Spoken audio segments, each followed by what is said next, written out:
Hi, hope you doing good. Welcome to Drama Nerd. We start the story with AG and Marin, who were a happy couple in a small town, never out of their hormone-filled teenage years where they were always busy kissing or thinking about kissing. However, everything changed one day when Marin died under mysterious circumstances, and AG became the criminal. He became anarchic due to alcohol, and the entire town blamed him for Marin's murder, and he protested outside his door every day. He couldn't do anything about the protests and the media, so he ignored them and drove to his parents' house for breakfast. AG's parents told him that they would protect him no matter what, which angered him because he thought they didn't trust him. He storms out in a rage, and his brother Terry comes in and plays the trumpet to help calm his mind. At that moment, AG's best friend and lawyer Lee comes in with information about the case, including a new witness and the burning of the lab where Marin's body samples were kept.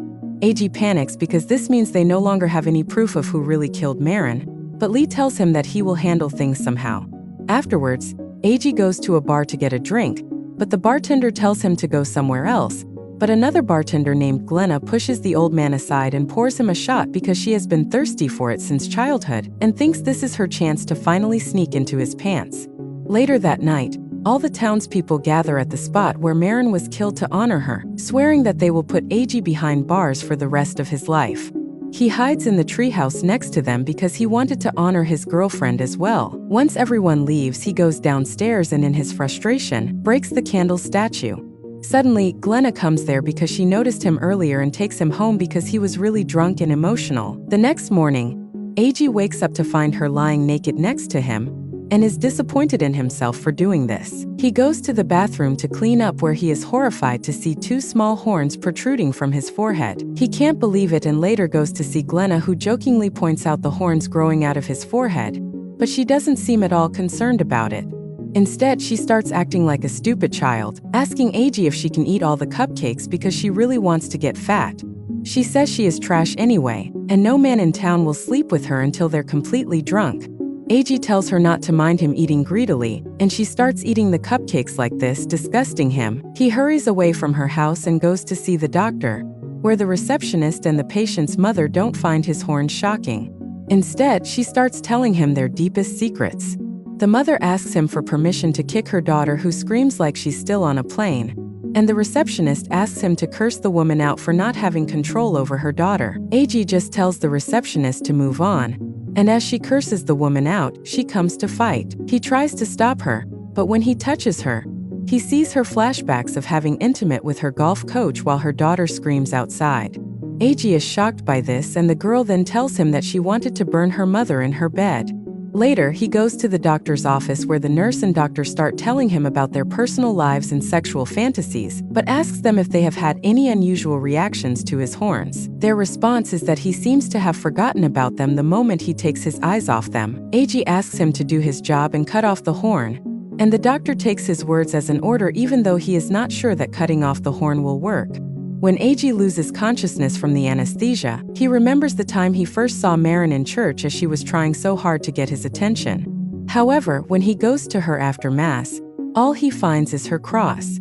AG knew he had a crush on her from the beginning, but his friends and even his older brother Terry seem to be liking Marin. AG asks his best friend Lee to fix it, but he wants to return the cross to Marin and impress her. AG gives him a bong to forget about her, and Lee accepts the offer. Afterwards, AG goes to return the cross to Marin and they instantly heat it off. One day, AG takes her to a treehouse in the forest that was his secret hideout, and there they confess their mutual feelings for each other. And this is where their love story begins and blossoms. While AG is dreaming of happy times, he suddenly wakes up and finds that he is still in the hospital, and the saw is in the middle of the horn while the doctor is busy giving the nurse a 4-inch injection because AG nodded when they asked him for permission to hit each other. He gets frustrated and goes out, but stops when he sees a mirror that shows that his horns have gotten bigger. AG immediately runs to the church to seek help from the priest, who is the only person who has a normal reaction when he sees his horns. He asks AG to go away, calling him a murderer, but AG insists that he did not kill Marin. He asks him to say a prayer or something and make the horns disappear, but he refuses, saying that AG did this to himself by deviating from the path of God. He says that he has nothing to do with it, but then suddenly, he also starts talking about the first thing on his mind and asks AG to hang himself and do a service to the world. AG heads straight to the port to meet Lee, who surprisingly can't see his horns. AG believes that horns don't work on good people, and Lee tells him that he might be going crazy over losing Marin. AG drives home to see his mother, but she also shows her true colors and says that he should have gone somewhere else because she doesn't want to hear about his problems anymore, and seeing him makes her unhappy. AG is heartbroken upon hearing this and decides to go to his father for the full shock package. His father starts blaming him for killing Marin, who was one of the best people he's ever known. He says that even though he hated AG for it, he still tried to save him and sets the lab that contained the evidence on fire. He breaks down as he continues to blame AG for killing his best girl, and AG decides to leave his house for good and use his powers to uncover Marin's real killer. He stops his car and is immediately attacked by the media, who demand that he confess to the murder so they can get a big scoop. He tells them to beat each other to death, and the winner gets an exclusive interview with him, and they do just that. AG enjoys watching them and laughs at them before going to the bar. He uses his persuasive powers to ask anyone who knows anything about Marin's death to tell him. Instead of doing so, people start revealing their desires, but one man tells AG that the new witness in his case is the waitress who served him at a restaurant the night Marin was killed. AG leaves the bar and the bartender sets it on fire so he can collect the insurance money. He gets into his car ignoring the fighting reporters, and as he takes a drag on a cigarette, he notices the ring he bought to propose to Marin. He has a flashback of telling his brother and Lee about his plans and then going to a restaurant where Marin was waiting for him. He was really excited to propose, but Marin drops the bombshell on him by saying that maybe they should stop seeing each other. She tells him that she doesn't want to spend her whole life with him anymore, and AG loses his patience at that.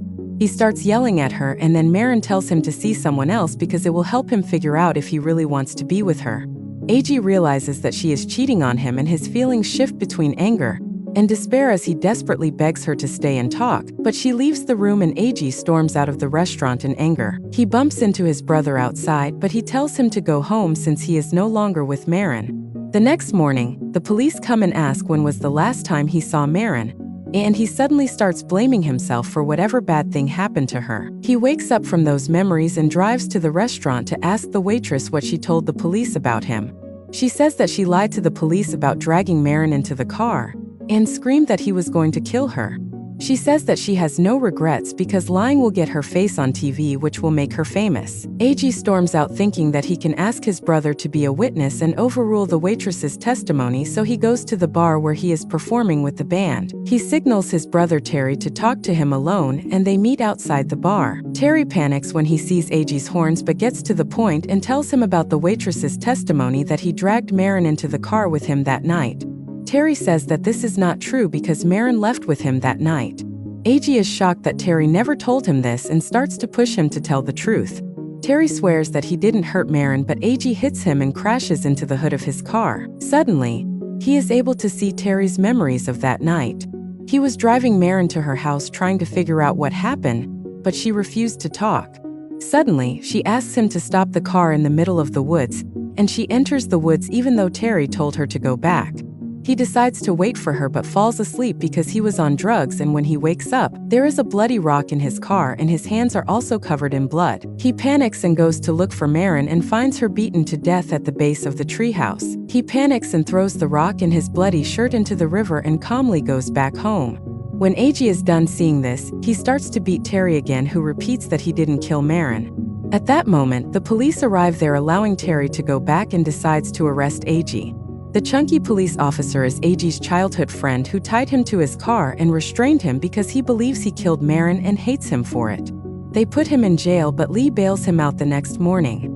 AG tells him about the lying waitress and that Terry was the last person to see Marin alive. Lee asks him why they revealed the truth to him, and he says it's because of his horns. Lee still can't see the horns, but suddenly, AG sees Marin's cross around his neck. He asks why he has it, and Lee decides to dodge the question, but when AG puts a little pressure on him, he gives in and says that he and Marin were having sex behind his back. AG is angry and hurt and drives to Marin's house to talk to her father about it, but finds the man pointing a gun at him. He tells him to go away, but AG tells him that he just wanted to ask if Marin ever told him to go out with another man. Her father attacks him for calling his daughter a traitor and wishes he would die alone and scared in a ditch just like he killed her. AG has nothing to say, so he leaves and goes to an abandoned factory where he tries to pull his horns off by hitting them on the concrete, but it's no use. Suddenly, a group of snakes crawl into the building, and although he is initially scared, he allows the snake to come to him. The snake seems obedient to him, and he suddenly realizes something new about his power. He attacks the lying waitress when she is done with her shift, sending the snakes inside her car to bite her. She screams in terror and crawls out of her car, and AG tells her that she won't die, but she will never be pretty enough to be on TV again. He then goes to his house, but the cops follow him there. AG tells them to stop following him, and they give each other their Glock 3000 pistols.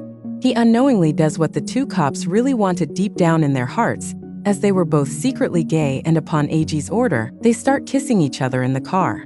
AG then enters his house where he finds Terry smelling some magic ice.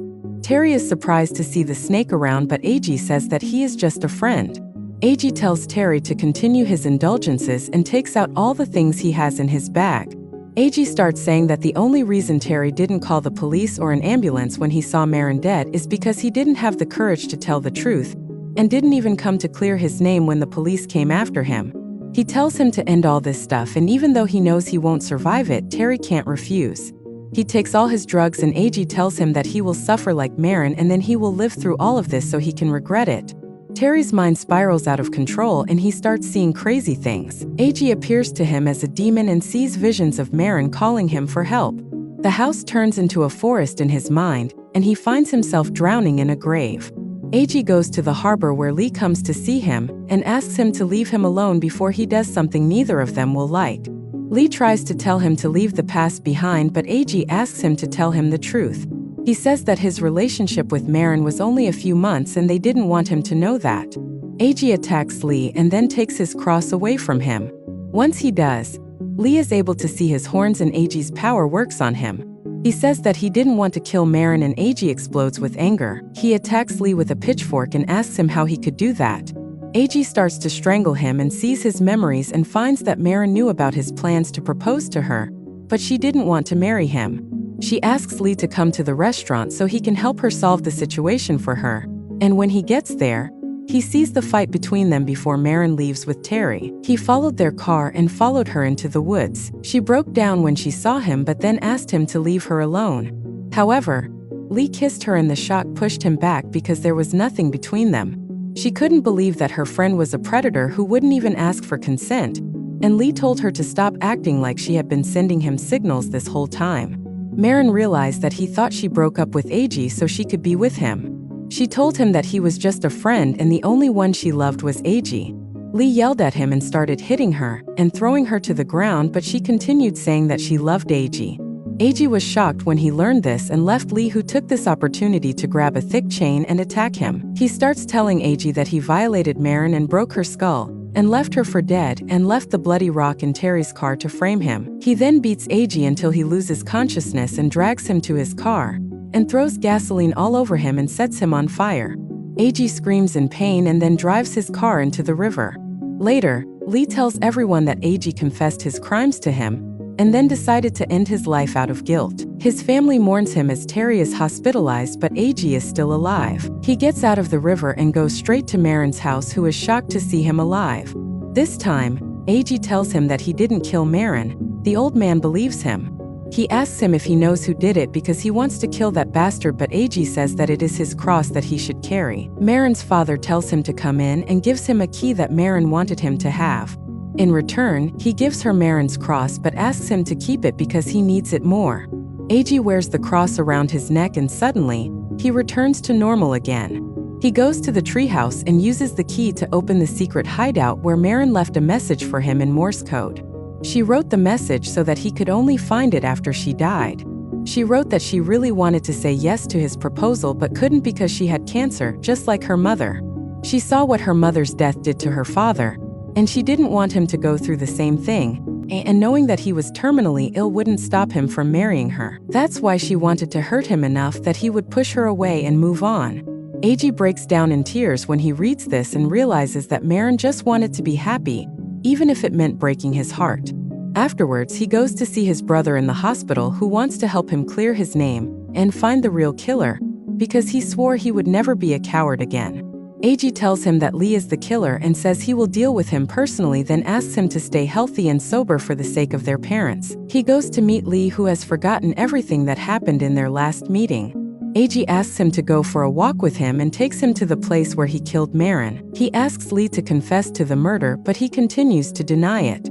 Ag says he wants to kill him now, but Marin wants him to be a better man, so he gives him a chance to turn himself into the police.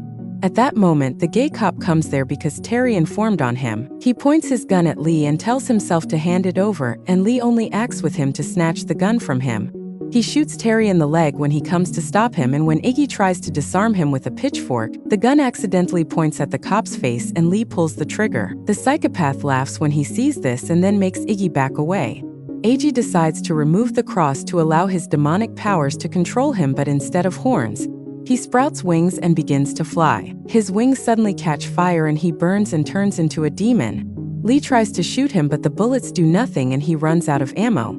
He takes the pitchfork and stabs Iggy repeatedly with it, but then Iggy pounces on him and stabs him with his horns. Lee is left with a hole in his stomach, and then suddenly, snakes crawl towards him and bind him tightly before a snake comes and passes through the hole in his stomach before entering his mouth and ripping him apart from the inside. After Ag successfully gets his revenge, he starts to stumble and Terry goes to help him, although he gets burned just by touching it. He holds Ag's hand as the flame in his body suddenly goes out and he becomes a shell of charcoal and ash. As he dies, Ag begins to dream of his happy moments with Marin, which might really be heaven. Thanks for being with us. Bye.